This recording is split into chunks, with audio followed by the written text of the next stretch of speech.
various forms, ranging from small-scale scams that are done by one or two individual customers, and it goes on to employees in large organized schemes that usually result in very substantial financial losses, as we'll see as we go on. Fraud usually encompasses a wide range of illegal activities designed to exploit retail operation. These activities usually occur at various stages of the retail process, including point of sale transactions, inventory management, and even within the supply chain. Usually, the primary goal of retail fraud is to deceive the business for financial gain, either by stealing products, manipulating financial records, or exploiting loopholes in the retail system. Let's look at some of the common types of retail fraud. So as we've talked about, as you've just mentioned, retail fraud has been a constant challenge for businesses. But with the increasing sophistication of fraudsters as we go along with technology and all, it's more important than ever to stay informed about the latest techniques. So let's look at some of the common types of retail fraud and how they can impact your business. The first one is point of sale fraud. So this occurs usually during the checkout process where transactions are processed. This type of fraud can be perpetrated by both customers and employees, and it usually involves manipulating the transaction to the benefit of the fraudster, either the customer or the employee.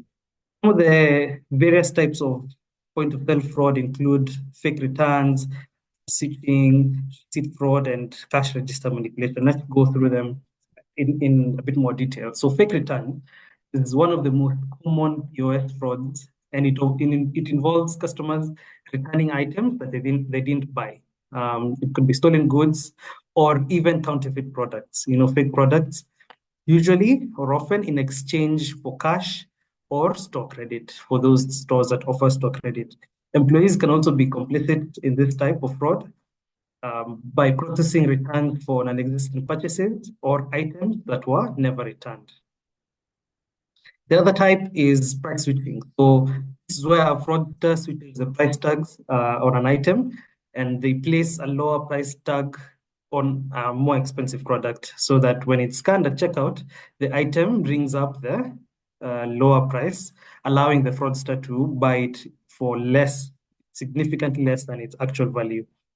The third one is receipt fraud. Usually this involves the use of altered, stolen, or fraudulent receipts to return items that were never bought in the first place. For instance, a fraudster might find a discarded receipt. Maybe someone bought a receipt somewhere and threw it away. They might find it, pick up the items listed on it from the store shelves, and then return them for a refund. These are some common types of POS fraud. And the last one is register manipulation. So this is where employees, usually insiders in a retail business, manipulate the cash register to undercharge friends or family or even someone else who is complicit in this, and then apply unauthorized discounts or even void sales while allowing that customer to leave with the goods. Usually this is also referred to as sweethearting, and we'll look at it a bit more in detail. The next type of retail fraud is inventory fraud. So inventory fraud impacts specifically a retailer's stock management, leading to discrepancies between the recorded inventory levels and their actual stock. This type of fraud usually significantly affects a business's bottom line, and it directly relates to the products because it directly relates to products available for sale. Some of the various types include one, inventory theft. So this is the outright theft of goods by employees, customers, or third-party contractors. Employees might steal products and then manipulate inventory records, either physically, if your business uses a physical inventory system, or on an ERP or whatever inventory system that is being used to cover their tracks. Or they could also work with outsiders to steal goods during the receiving or even during the stocking process. The next common type is phantom inventory. So this one occurs when inventory records show that items are in stock, but the goods physically are missing. This one usually can result in deliberate over-reporting. It can also result in accidental errors or even theft. Phantom inventory causes stock shortages, missed sales opportunities, and inaccurate financial reporting. The next type is shrinkage. So shrinkage is the loss of inventory due to theft, damage, or could also be to administrative errors. It's a very critical metric for retailers because uh, high shrinkage can indicate underlying fraud problems within the organization, especially for those businesses that deal with a large number of stock, particularly raw products. The third common major type of inventory fraud, of retail fraud, is employee fraud. This one is particularly bad because it involves very trusted individuals, insiders within your organization. These are usually employees who have access to your system and your processes, and this makes it easier for them to commit the fraud without being immediately detected. Some of the examples of employee fraud can include sweethearting, as we mentioned earlier, when an employee gives unauthorized discounts or even free items to their friends, to their family, or to any other accomplices. I don't know if some of you have been to some retailers, some supermarkets as well, where the employee tells you, if you talk to me on the side, you can get this item at a discount and you pay me and then you get it at a lower price. The various examples of this have occurred, and we'll look at some of the case studies. It can be very difficult to detect this particular type of employee fraud because it involves small amounts usually that are not easily noticed, but over time they add up to very significant losses. The next example of employee fraud is embezzlement. So this is where an employee manipulates the financial records or diverts company funds for their personal use. This type of fraud is often committed by employees in finance or in management positions who have access to these particular financial records. The third type is payroll fraud. So this usually occurs when employees falsify their working hours, claim overtime that they didn't work, or create a fictitious employee or many fictitious employees to draw a salary for someone who's not there. It can also be particularly damaging to businesses with large workforces because it can go unnoticed for long periods of time. The last example is loyalty program abuse. So this is where employees exploit loyalty programs by manually adding points to their accounts or the accounts of accomplices and redeeming them for cash or products. This can be even with the reward cards. I'm sure many of us have reward cards for our various retailers. So I can add points to these accounts, and we all know that with those reward cards, the points can reflect to some cash amounts, and if they increase those points manually on the back end, you can be able to abuse that. The third type is supply chain fraud. It's also a very common type of retail fraud, and it occurs at any point in the process of delivering goods from the suppliers or wholesalers to the retail store. It can involve third-party vendors, it can involve logistics companies, or even employees within the company. Some of the examples of supply chain fraud include vendor fraud. So this is where a vendor overcharges for goods, or they deliver low quality products, or they invoice for goods that were never delivered. This type of fraud can also be very difficult to detect, especially if there was collusion between this vendor and internal employees. Diversion is another example, and it also involves redirecting goods, particularly during transit. So, for example, a shipment intended for a retail store can be intercepted and then sold on the black market. Another way is a truck that is delivering goods is intercepted, it's diverted, and the goods go elsewhere. This type of fraud is usually carried out by logistics companies or employees with knowledge of the shipping process. The last example of supply chain fraud is invoice fraud. So this is where suppliers submit invoices for goods or services that were never delivered, or they overbill for what was provided. This type of fraud is usually perpetrated by internal employees who work in collusion or in cahoots with the external vendors. The last one, the last common type of retail fraud, which is also very prevalent now and is growing, is online fraud and e-commerce scams. So with the rise of online shopping, e-commerce fraud has become a very big concern for retailers. Online fraud can occur through various digital channels. As we know nowadays, there are very many channels, for customers to buy products. And because of this new level of shopping, it involves sophisticated attacks that are very difficult to detect and prevent. Some of the common examples for this can include phishing attacks. So this is where a fraudster creates a fake website, or they send a deceptive email to trick customers into providing their personal and financial information. Then when they get this information is used to make unauthorized purchases or steal identities. And we've seen many examples, and we've had many examples of these types of scammers. Another example is chargeback fraud, which is also known as friendly fraud. So it occurs when a customer makes a legitimate purchase, but they later dispute the charge with the credit company. So if they've paid with a credit card like MasterCard, Visa, and the like, they dispute the charge, claiming that that transaction was unauthorized. The retailer is then forced to refund that money, even though the goods were actually received by the customer.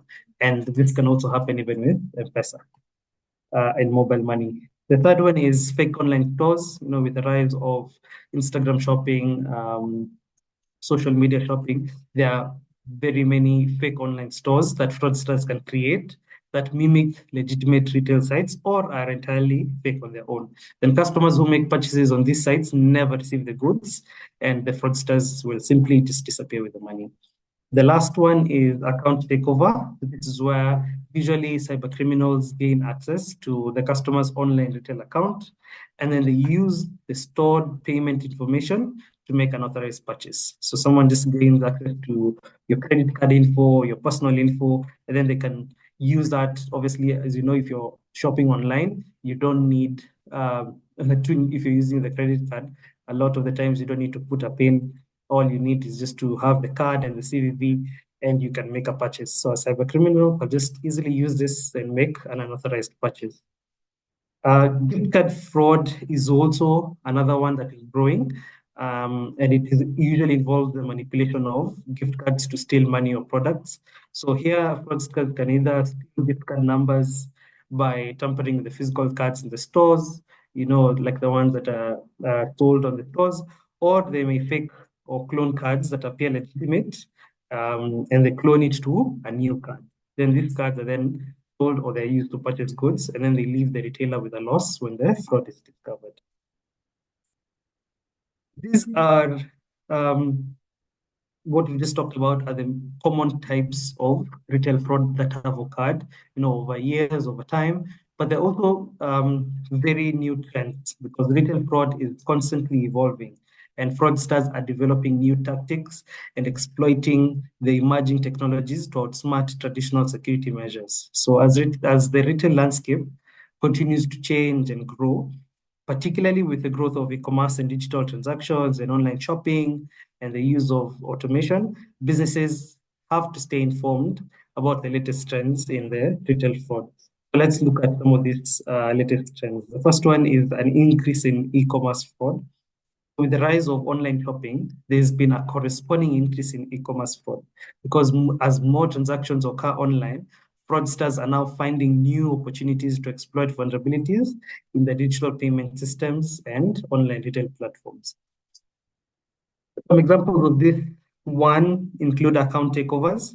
So this is one of the fastest growing types of e-commerce fraud, and it involves cyber criminals gaining unauthorized access to you as a customer's online account or your customer's online account.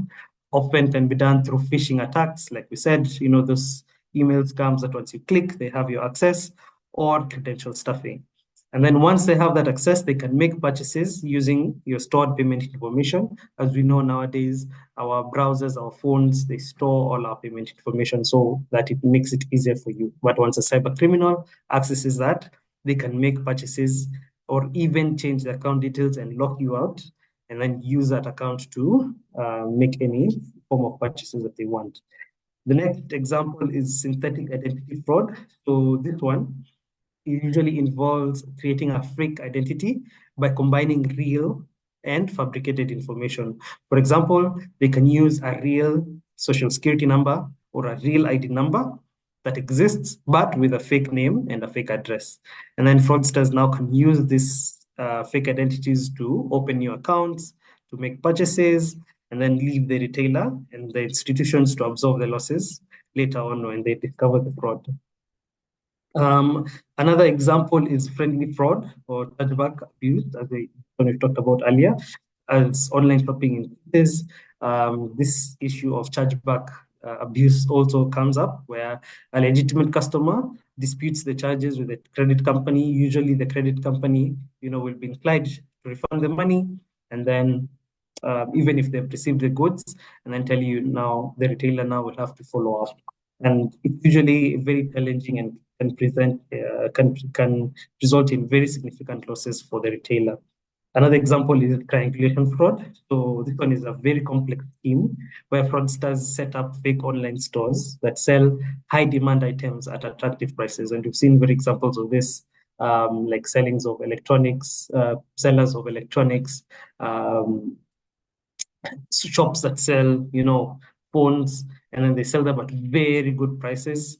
You see the price and you're inclined to make a purchase, and then that fraudster uses that stolen credit card information to buy the item from a legitimate retailer and has it shipped directly to the customer. Then now the legitimate retailer loses out when the customer, charges back, and the customer is unaware that they were part of the fraud scheme. The second one is an increased use of bots and automation. This is also a new trend that is coming up because automation has now become a very powerful tool in the hands of fraudsters, and it allows them to scale their operations and carry out attacks more efficiently. So we talked about credential stuffing, which is one example of this. So here, fraudsters use bots to attempt to access accounts by trying large numbers of username and password combinations, often obtained from data breaches. So I'm sure you've seen some emails where this particular website's data was breached, and now the customer's information online is leaked. So fraudsters get this breached data usually available on the dark web, and then they try a large number of accounts, and then if they are successful, they can take over accounts and then use that stored payment information for fraudulent purchases. Scalping and inventory hoarding is another example. So bots are increasingly being used to purchase high demand items in bulk. For example, limited edition products, could be tickets to an event, and then they resell them at inflated prices. And this is usually known as scalping, and can also result in very significant inventory shortages for legitimate customers and lost sales for retailers. Another example of the increased use of bots and automation is denial of inventory attacks. So in this particular one, bots used by fraudsters will add large quantities of items to their shopping carts, but they don't complete the purchase. And then this now can prevent legitimate customers from buying the products and disrupt the retailer's inventory management. It can distort sales analytics, and usually just out of done in very bad taste, and just to it because it cripples the retailer from selling. Another recent trend is the growth of mobile commerce fraud. So as more consumers use mobile devices for shopping, fraudsters are shifting their focus to mobile commerce. And so there are very many examples of this. One is SIM swapping. So this is where fraudsters use social engineering to convince mobile carriers to transfer a victim's phone number to a new SIM card. Then once they control that victim's phone number, they can intercept the two-factor authentication that usually is an SMS that is sent. Then they can gain access to your online accounts, like your retail accounts, your banking accounts, and then obviously use that for their nefarious means.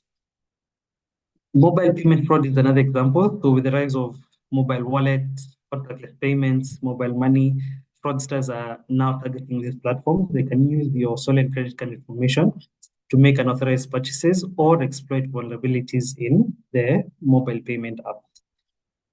Another example is app cloning. So this is where a fraudster creates a fake version of a popular retail app, like Amazon, and the like, and makes it look identical to the real ones.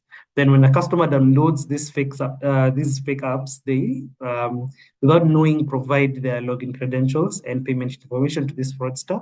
And then now the fraudster uses it for their fraudulent activities. Another recent trend is social engineering and phishing. So this one continued to be a preferred method for fraudsters to gain access to very sensitive information. And some of the examples of this one is business email compromise. So in this particular one, a fraudster poses as a trusted party, maybe a supplier or a senior executive, and then they trick employees into transferring funds or providing sensitive information through that email. In a retail context, this can usually involve redirecting payments made for suppliers to a fraudulent account. And I'm sure we've heard of, these types of fraud, where someone just sends an email to a company, and they make it seem like they're the supplier, and they say, instead of sending my money to this account, send it to this account. The supplier, without checking, without doing the due diligence, the retailer, that is, now makes payment, and they end up doing this and over and over again, and the fraud continues benefiting. And this has happened to very large companies. Another example is spear phishing. So unlike traditional phishing attacks that usually target a broad audience, this one is more targeted because it focuses on specific individuals in a company, and it's the same thing. They impersonate an executive and send a convincing email requesting an urgent payment. Voice phishing is another one, which involves a fraudster making a call pretending to be from a legitimate organization or making payments. And then this trend is also rising, especially in remote working and digital transactions. The fifth one, which is a recent trend, is supply chain attack, because as retailers rely on more and complex and global supply chains, fraudsters are finding ways to infiltrate and exploit these networks. Some of the examples of this include vendor impersonation. So a fraudster impersonates a legitimate supplier, and then they convince the retailer to send payment to that fraudulent account or accept counterfeit or substandard goods.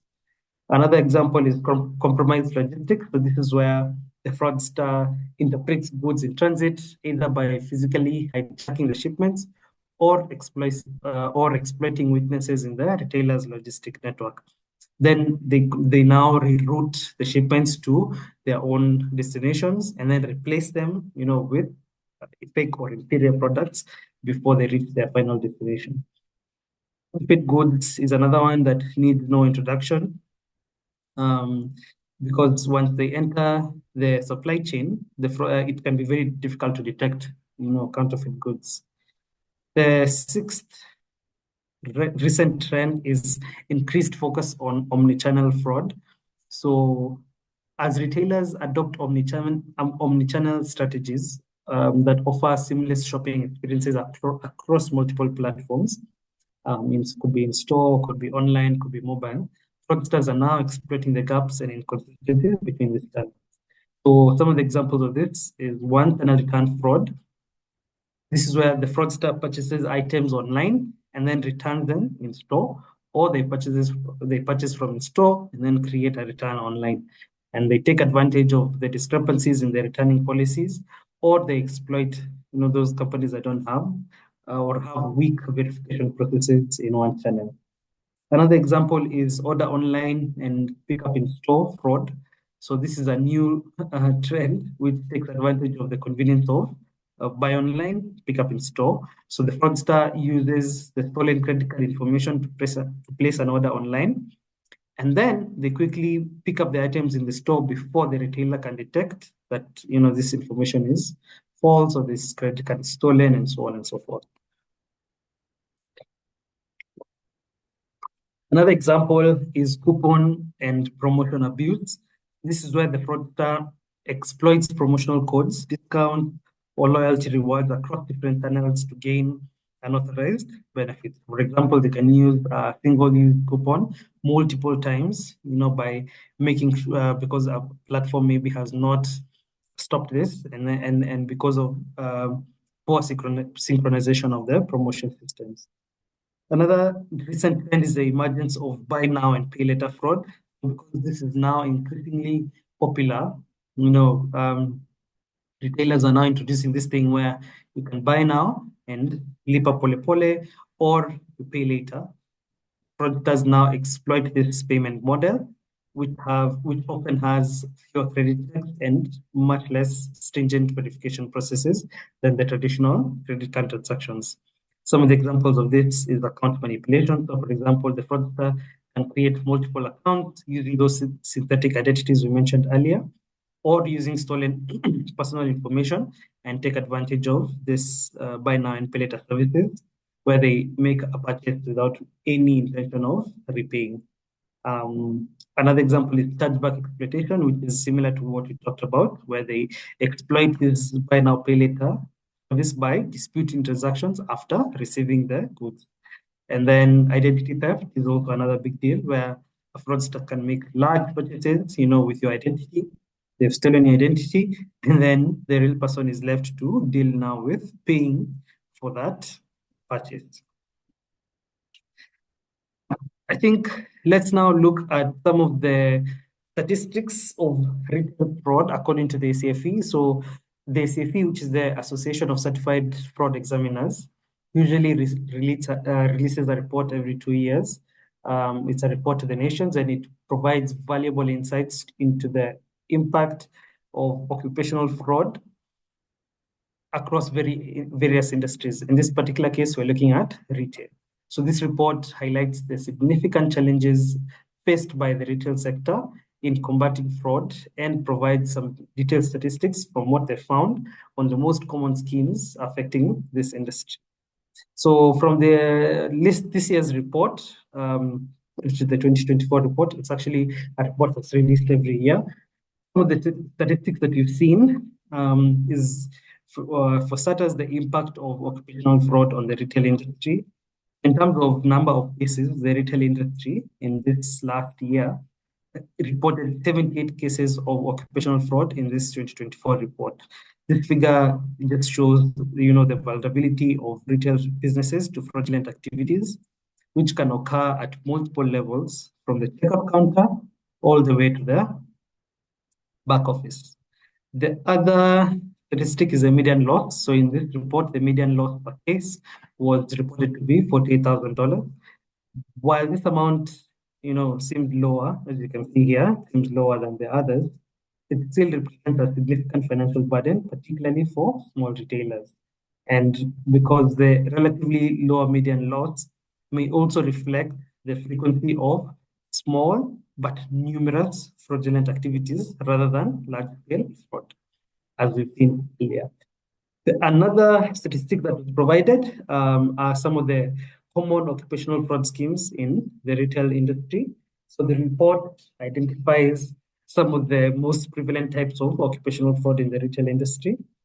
And this now helps us to see the specific weaknesses and vulnerabilities that retailers face. As you can see here, these are all the occupational frauds that have been done according, and they're listed by industry and by risk. As you can see, particularly for retail fraud, in line number 6, you can see the most common type of fraud scheme in retail fraud was corruption. So schemes like conflict of interest, kickbacks, bribery, and so on, is what is covered in corruption. And this is where an employee exploits their position for personal gain, as we've talked about earlier, usually in collusion with external parties like suppliers or contractors. Corruption cases, as you can see, accounted for a significant portion, of the frauds reported in the retail industry. And this highlights the need for a stronger ethics program and for more internal controls to be implemented.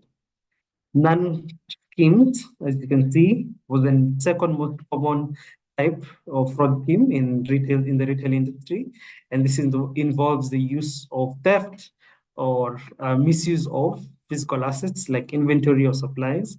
And this was the second most common fraud scheme in the retail industry. This one includes theft of goods, inventory manipulation, unauthorized use of company property, and so on.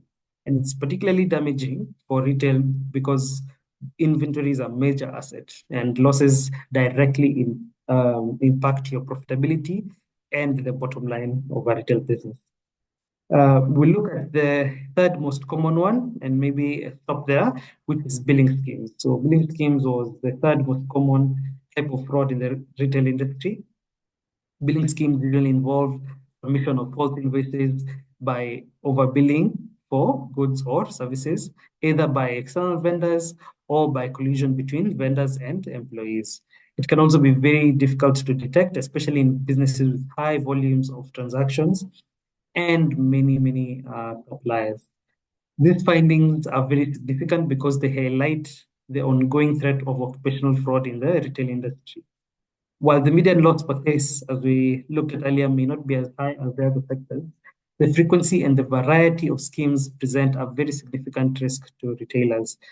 Retailers now have to be more vigilant in implementing comprehensive fraud detection and prevention strategies. And we look at some of the strategies that they can implement and the prominence of corruption that we've talked about earlier. Just that there are also ethical lapses and conflicts of interest that are key areas that require the attention of retailers. So here they now have to strengthen corporate governance and foster a culture of integrity that can help mitigate risks. And we'll give you some strategies on how to do this. Let's now look at the impact of retail fraud. So retail fraud, as we've seen, is more than just financial burden. It can have very far-reaching consequences that can affect every aspect of a business. So this can range from direct financial losses to operational disruptions to reputation damage, and can be very devastating, particularly for retail businesses, even leading to the collapse of some retail businesses.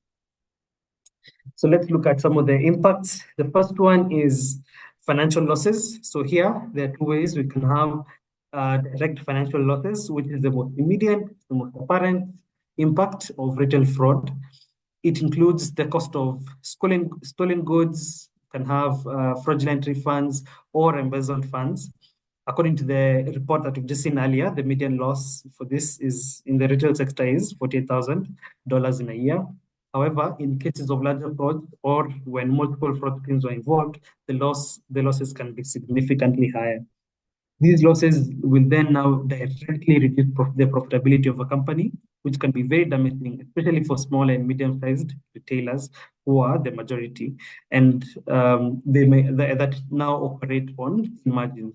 Over time, repeated instances of fraud can erode the company's financial stability, even for large companies, and lead to potential cash flow problems or even insolvency.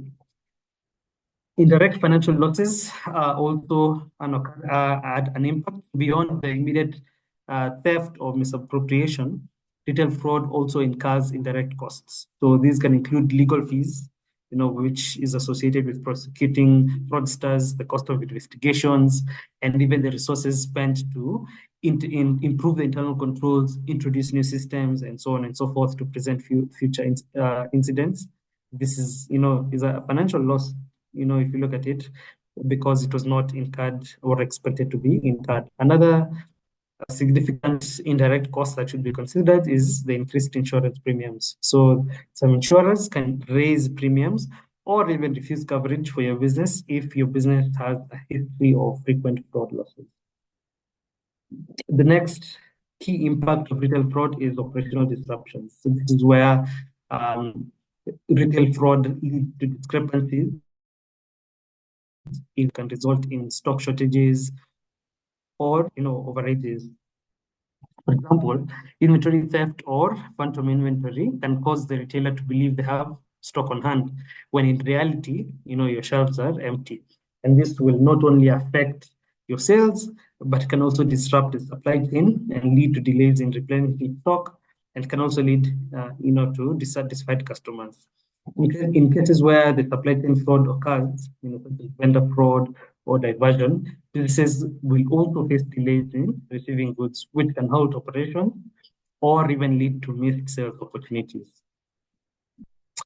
Employee morale and productivity is also a key operational disruption that should be considered, particularly when retail fraud is done by employees. It can have a very big impact on your workplace morale, because honest employees will feel betrayed or demoralized when they see their colleagues, um, particularly engaging in fraud, and then, for some one reason or another, they go unpunished. Additionally, the time and resources that are spent on investigating this fraud will divert your management attention away from other critical business activities, and this further affects your operational efficiency. Reputation damage is another key impact that should be considered. Sorry about that. Yeah, we'll talk about reputational damage. So here, you can end up losing your customers' trust, which is a very key component in today's competitive environment. And it can also strain your supplier and partner relationships. For example, if your retailer is found to be involved or victimized by fraud, suppliers can be very wary, to supply to your company, and or demand stricter payment terms, or even implement higher prices to cover their perceived risk. And this will obviously disrupt the supply chain and increase operational costs. The next one is regulatory and compliance risk issues. So this is very clear, because retail fraud now can lead to increased scrutiny. It can lead to some legal consequences. It can also lead, to compliance costs, because as a response to fraud, your business may need to invest in additional compliance measures, like the internal controls, your regular audits, your new systems, and so on. And these are costs that are incurred and become a key impact of retail fraud. The last one is long-term business viability. So fraud can erode your competitive advantage by draining your financial resources, which could otherwise be used, in investing in other strategies. And now this will now erode your competitive advantage and impact your business continuity. So in extreme cases, persistent fraud can threaten the very survival of a business, especially for small and medium retailers. Let's now look at some of the case studies. These are particular schemes that we have ourselves and our team here at BDO have investigated in the past of this particular type of fraud. So let's first look at one case we did, which was for POS, point of sale, and employee fraud.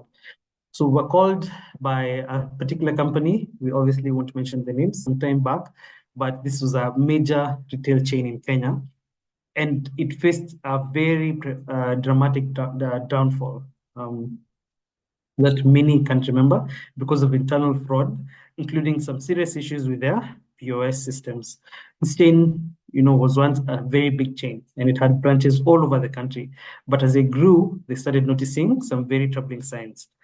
Despite high sales, their cash deposits were not adding up, and the inventory levels were just, all over the place. Items were going missing from the shelf, and it just didn't make sense, with what was being recorded in the system. The stock ticks, were not tallying, and so on. So management then now began to suspect that there was something that was wrong.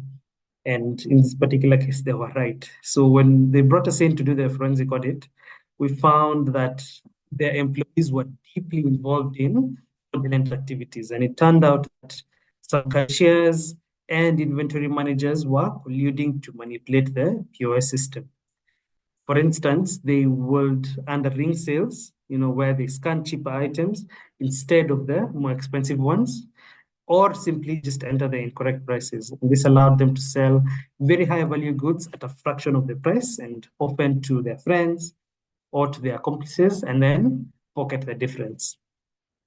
Another tactic that they used was processing fake refunds. So employees would pretend that items were returned by customers and then process the refund. But then instead of, because it's a fake return, they would keep the cash for themselves.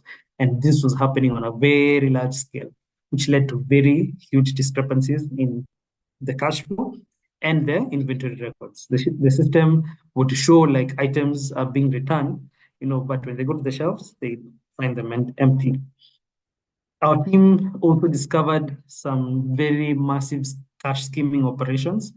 So this is where employees would accept payments for goods, but then cancel the transactions in the system, meaning that they would keep the cash and without leaving a trace. And this was very rampant, particularly in cash systems payments, because the electronic record was very easy to manipulate. The root of all these problems in this company, we found, was a lack of effective oversight, because the company had grown so quickly that it hadn't put in place the necessary controls to prevent this fraud and these types of fraud. Their management structure was weak, and the employees exploited this to steal millions over the years. And the damage, became absolutely massive. By the time we were called in, it was 10 years down the line.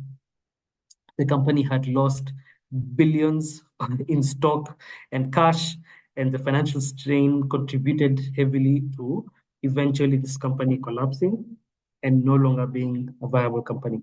The shelves started going empty because suppliers now stopped delivering the goods because they knew that they wouldn't get paid. And in the end, it wasn't now just the company that suffered, both their suppliers, their creditors, their employees, and even their loyal customers were all hit hard by this fallout.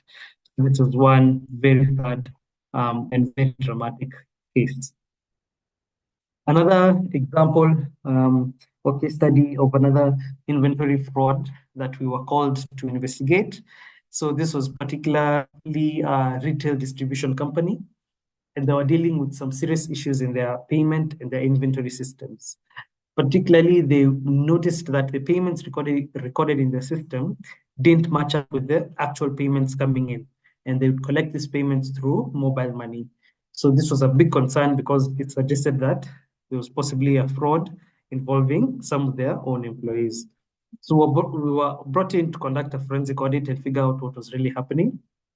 We started by analyzing their payment processes, comparing the mobile money transactions to what was recorded in their ERP. We interviewed some employees who are also responsible for handling these transactions, and we continued digging deeper. And what we found was, I think, very troubling. So it turned out that certain employees in this company were inflating payment amounts in the system. So, for example, a payment that came in as 10 shillings, but they would record it as 60,000 shillings, in the ERP. So they inflate the payment manually in the ERP. And then these inflated amounts were then now allocated to, and this allowed the goods to be sent out without being properly paid for. And it wasn't a one-off incident. Discovered that these employees were using unregistered mobile money numbers to create completely fake transactions. So they would put these fake payments into their system, and the system had no way, in this particular case, the system had no way to verify these payments, and it would now cover up the fact that these goods were being shipped out without real payments, backing them up. Then now on the inventory side, obviously this led to serious discrepancies because items were being sent, without the proper payment records, which meant that now the company's stock levels were all over the place, and it was very difficult to keep track of what they had in stock and to fulfill orders accurately. The impact of this fraud was very significant. The company lost a significant amount of money. It was, I think, in the hundreds of thousands of shillings. Records were also very skewed, and this led to stock shortages and very many other operational headaches. And on top of that, they also faced a big and legal issues due to this fraudulent activities. Now that we've looked at the impact of retail fraud, we've looked at the recent trends, And we've looked at some case studies on some particular real world instances of retail fraud that we've seen ourselves. Let's now look at some anti-fraud technologies, because as retail fraud continues to evolve, so must the technologies that should be used to combat it. Anti-fraud technologies are essential tools for retailers to protect their assets, to secure your customers' data, and to maintain trust. And these technologies can leverage advancements in data analytics, machine learning, AI, cybersecurity, and the likes to detect, to prevent, and respond to fraudulent activities. So let's explore these types. The first one is point up point of sale system security enhancement. So here there are many types of enhancements that can be done in your POS. So the first one is EMV technology. EMV stands for Europay, Mastercard, and Visa, which is I think it becomes the standard for credit and type that we all know, with a microprocessor chip that is much more difficult to clone. So it significantly reduces the risk of the present uh, card present fraud at the point of sale, and it makes it harder for fraudsters to create counterfeit cards. It also supports cryptographic processes that ensure the integrity of transactions, and this also goes further to safeguard against unauthorized tampering. Tokenization is another process that replaces sensitive payment card information with a unique identifier or a token that has no exploitable value outside the transaction context. Even if the fraudster interprets the token, they can't use it to make unauthorized purchases. And this technology is very effective in POS systems and online transactions as well. A third example is end-to-end encryption. This is a technology that ensures that the cardholder data is encrypted from the point of entry, like the card reader, all the way through the payment processing system. And this will prevent the card from being exposed or intercepted during transmission, making it almost impossible for fraudsters to steal your payment card information. The next one is advanced inventory management solutions. So here there are various types of technologies that you can implement. The first one is RFID technology. So this is radio frequency identification. It uses electromagnetic fields to automatically identify and track tags that are attached to your inventory item. Each RFID tag contains a unique identifier that can be read by an RFID reader, and it allows a retailer to monitor inventory in real time. The next one is blockchain for supply chain transparency. This one is, a new type of technology, and it provides a decentralized and immutable ledger that records every transaction in the supply chain, from manufacturing to the point of sale. And this transparency makes it very difficult for fraudsters to alter records or divert goods without detection. Another example is AI-based inventory monitoring. So this is where AI and machine learning algorithms analyze vast amounts of inventory data, and they detect patterns and anomalies that may indicate fraud. So for instance, AI can flag unusual patterns in inventory movements, such as repeated returns of high-value items or discrepancies between recorded stock and actual levels. This is something that can be automated and done very quickly by AI. So where advanced fraud detection algorithms use AI and machine learning to analyze transaction data, but in real time. So as the transactions come in, they are analyzed. And now it helps identify patterns and behaviors that could deviate from the usual or the expected and indicate fraud. For example, sudden spikes in returns, unusual purchasing patterns, or transactions that fall outside parameters.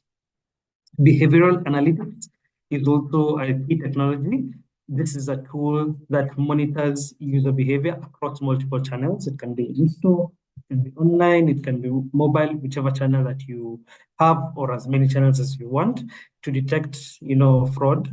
because it analyzes how customers and employees interact with systems and then identifies behaviors that are inconsistent with the legitimate actions that were previously analyzed. So, for example, if a customer all of a sudden changes their purchasing habits, or an employee accesses systems outside of their usual scope, their usual time, and so on and so forth, the system will trigger an alert that now you, as the observer or as a retailer, can now investigate. The third one is omnichannel fraud monitoring.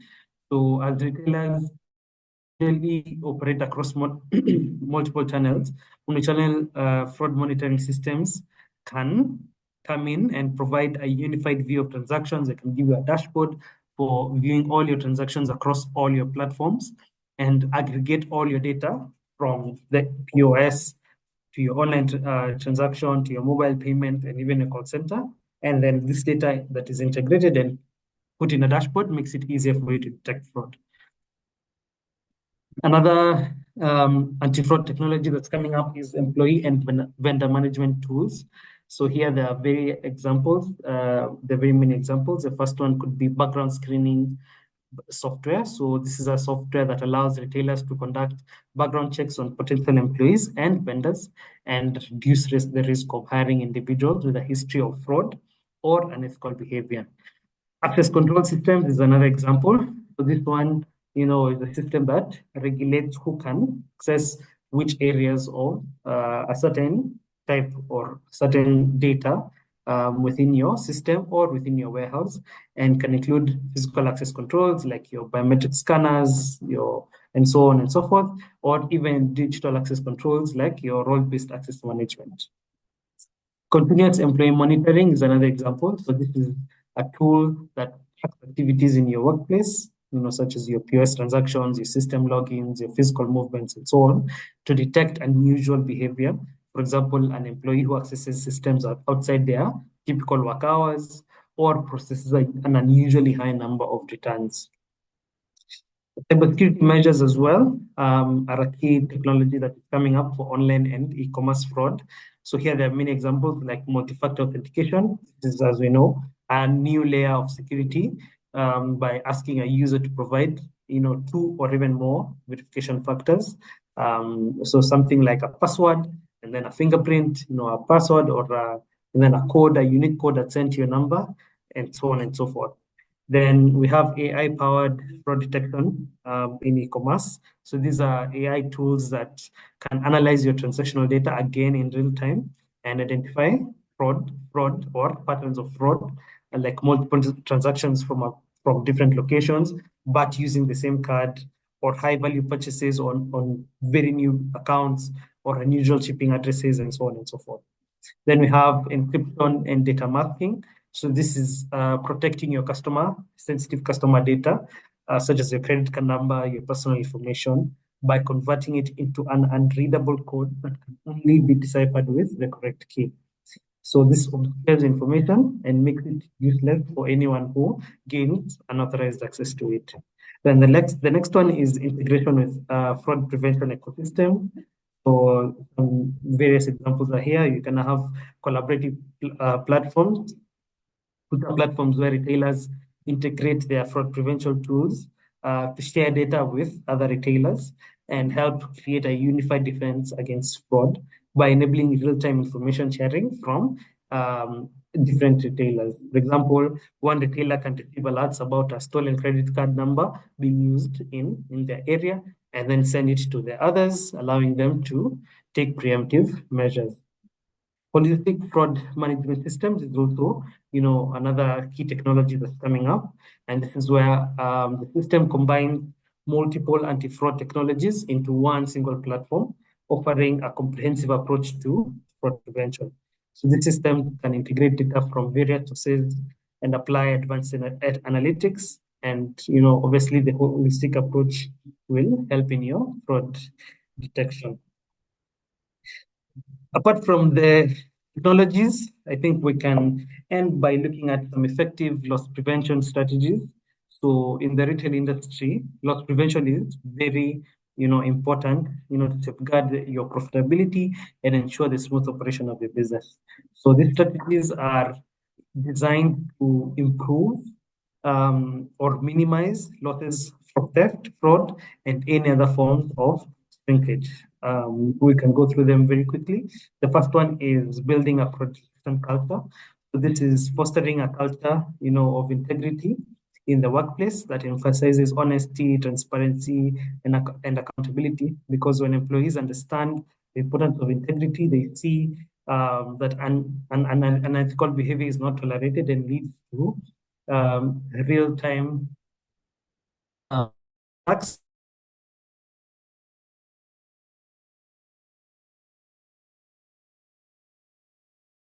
You can also have employee training and awareness programs and incentivize ethical behavior, provides positive reinforcement for ethical behavior and builds a strong fraud-resistant culture. The second one is enhancing employee monitoring and background checks. So this basically involves conducting thorough background checks during your hiring process, implementing employee monitoring tools that can track employee behavior and detect potential fraud, like the ones that we've just looked at earlier, and rotating duties and having mandatory vacations. You can rotate employees through different roles and require mandatory vacations that can prevent fraud by disrupting potential schemes. Usually, fraud schemes done by people who collude and they work in the same place for a long period of time and they know the system. So if you rotate the duties and make it mandatory for people to leave and transfer the information, it makes it a bit harder for fraud to occur.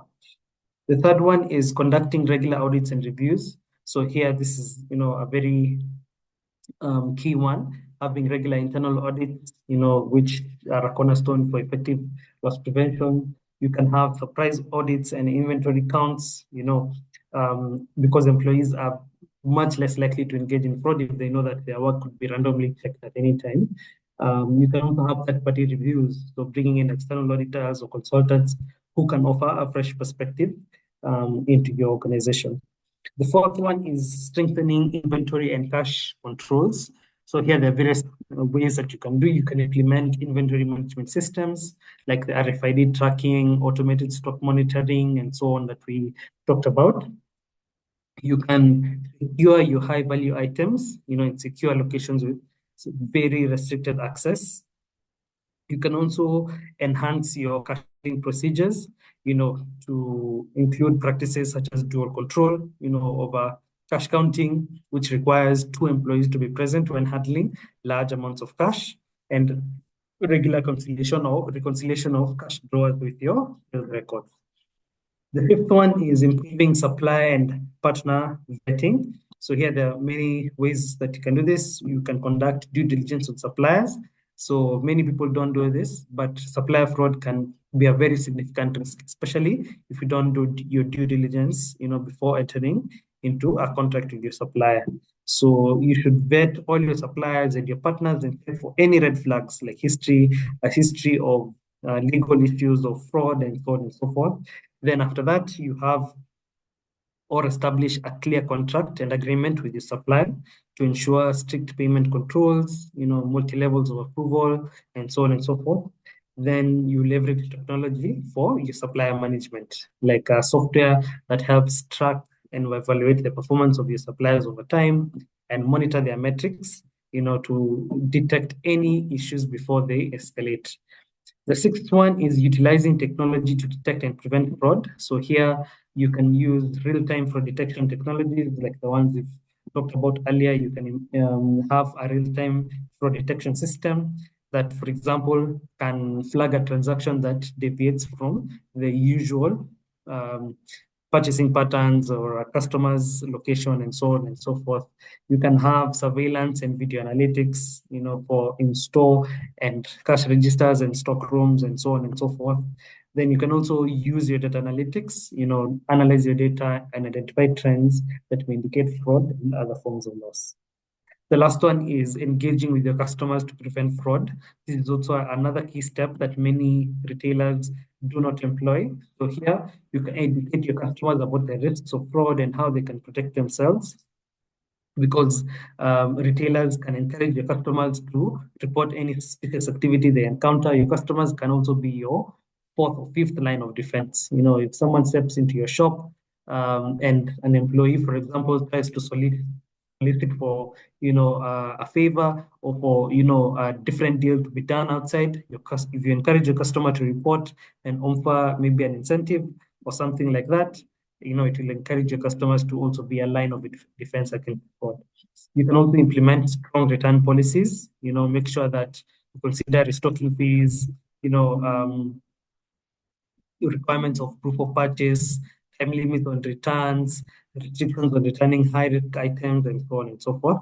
And then you can also have loyalty programs, with fraud prevention measures. Loyalty programs are usually a valuable tool for building your customer relationships, but they can also be targeted by fraudsters. So to prevent that, you can implement fraud prevention measures such as requiring the two-factor, multi-factor authentication for your account access, monitoring for unusual redemption patterns, and even setting a number of limits on the points. There's some retailers who have seen who limit that your loyalty points can only be used within a year. And this is a key for prevention measure because they don't want them to run over, and it can be manipulated over time. So after the year, your loyalty points disappear.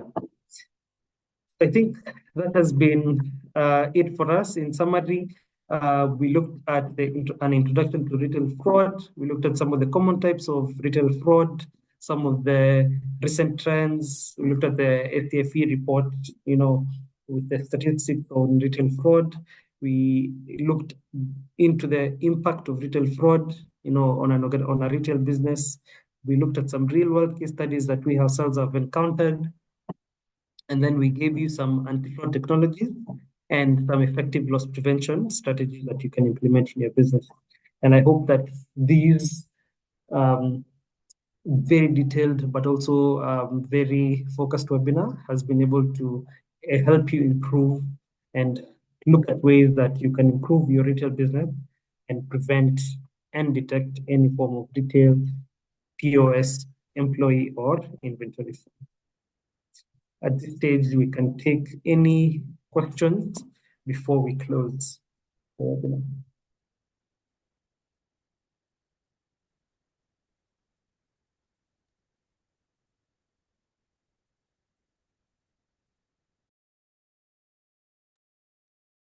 Thank you, Roger, and thank you, George, for a very insightful webinar. We do have two questions in the chat that we can take. So the first question is, if I'm not wrong, most IT and those who have undergone a complete hacking course are becoming a threat in the new world. So how do we mitigate and control this?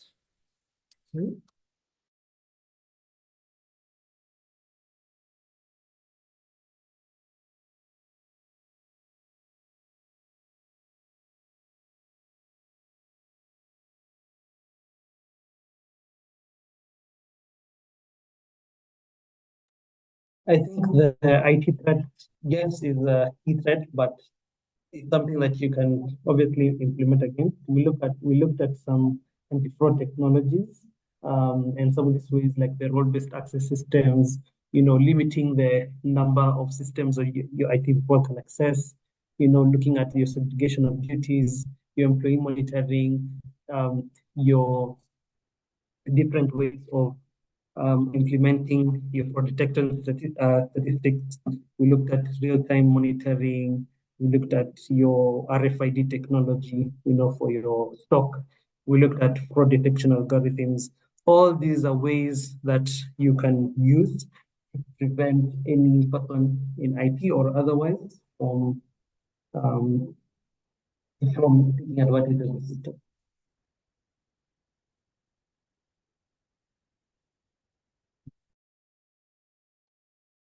Thank you, Roger. There's another question that says, the most trusted and efficient employees are sometimes the ones who engage in fraud. Citing relevance to this matter, how do we detect fraud in a POS system, especially when dealing with the most trusted and loyal employees?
Sorry, I was on mute.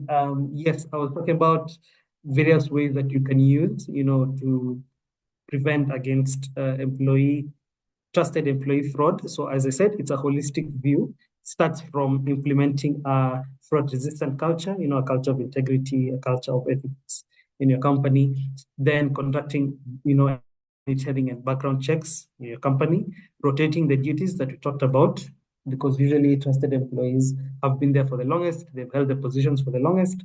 But if you rotate the duties, force them to go on vacations and so on, it makes it harder for them to conceal their activities.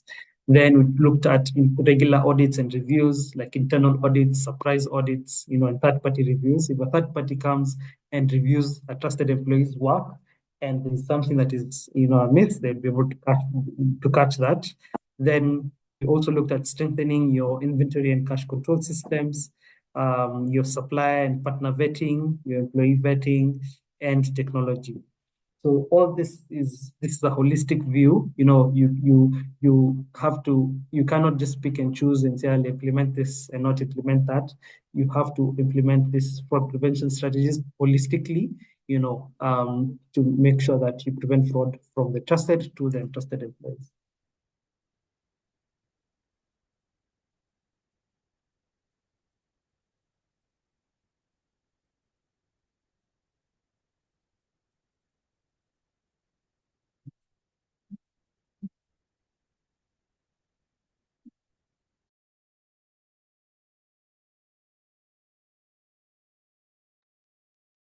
Okay, thank you, Roger, for this discussion, and thank you all for your questions.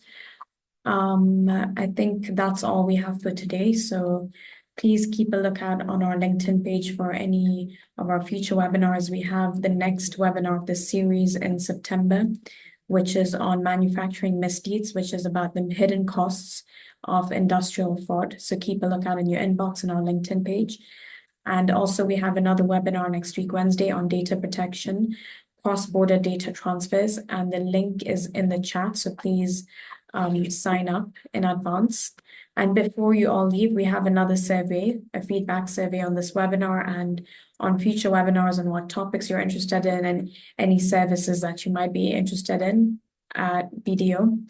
So please take some time to respond to this webinar feedback survey so that we can tailor our future webinars to your interests. So thank you once again for joining us today, and I hope to see you all next week.